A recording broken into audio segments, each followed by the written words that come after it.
Most welcome back to my YouTube channel Iraqi Dinar Updates. Today we will talk about today's Iraqi Dinar updates. It really feels like everything is coming together, piece by piece, day by day.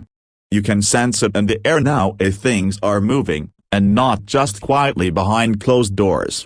They're starting to take form right in front of us. It's not just speculation anymore. It's not just hope or interpretation of vague signals. When we hear the United Nations come out with such a strong and specific statement that Iraq is set to become a banking powerhouse in the coming days, that's not something we can brush off or take lightly. That kind of language, coming from a major global institution, is huge. That's not normal diplomatic fluff. That is deliberate. That is heavy. For those of us who've been following the progression of Iraq's financial developments, especially in terms of the Iraqi dinar and the Central Bank of Iraq's strategies, this kind of news is affirmation. It's confirmation.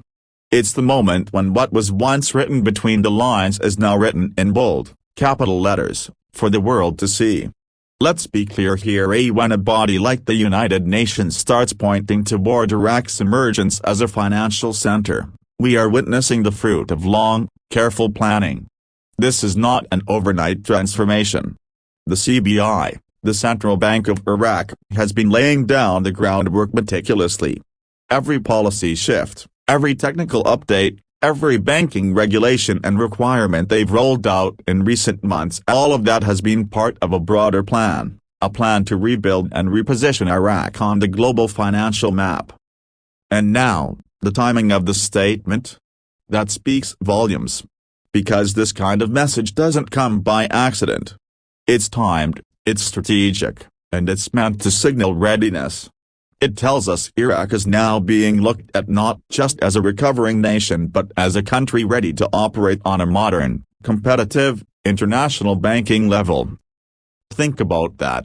A country that, not too long ago, was seen through the lens of war, sanctions, rebuilding, instability, now being spoken of as a financial hub. That's a massive shift in narrative. And it's not just about image. This shift is being backed by real developments on the ground. The banking sector is being transformed. Old systems are being replaced. International standards are being adopted. Technology is being integrated. Compliance with global financial protocols is being enforced. We're talking SWIFT systems, ISO standards, digital banking infrastructure, and stricter transparency. Iraq is not just playing catch-up anymore, they're preparing to compete. This is also deeply connected to monetary reform. We've talked for years about the reform of Iraq's currency and the potential revaluation of the Iraqi dinar. Now we're finally seeing direct signals that monetary reform is not only alive but reaching a critical juncture. You don't modernize your entire banking sector and prepare to join the global financial system without serious changes in how your currency functions. So let's connect the dots. You have the CBI making strategic moves that align perfectly with what a country would do before they implement significant changes in currency value and structure. You have the international community, through organizations like the United Nations, openly validating Iraq's progress and even forecasting a financial boom. And you have real-time developments, such as regional partnerships, IMF consultations, World Bank recommendations, and bilateral trade discussions, all converging. It's also important to notice how all of this has remained quiet for a long time.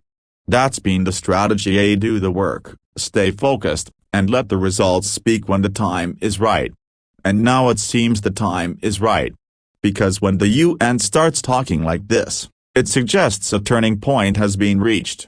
It's no longer just the insiders or dinar watchers who see the potential. Now it's global institutions.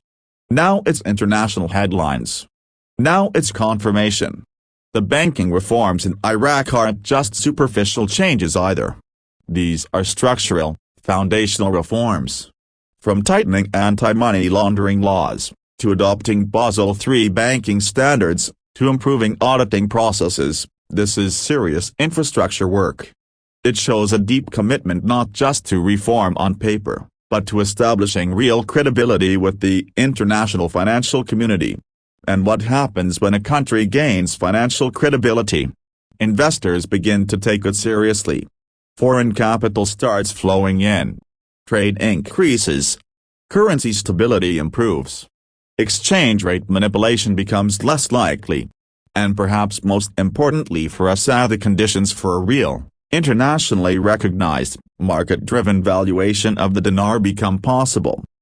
This is why today's news is so significant. It's not just a statement. It's a signal.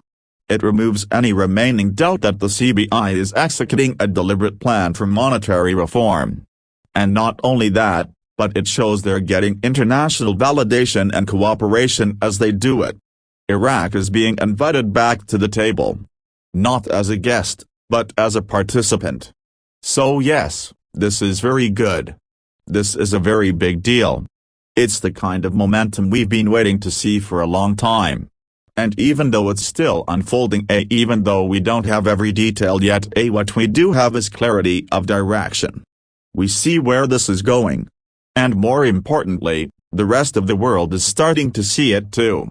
To everyone who's been watching, researching, and patiently waiting, this is the time to stay alert. Things are accelerating. The pieces are coming together. And everything is pointing to something very real taking shape in Iraq's financial future. Don't blink, this is what progress looks like. Thanks for watching YouTube channel Iraqi Dinar Updates. Stay connected with us for more updates.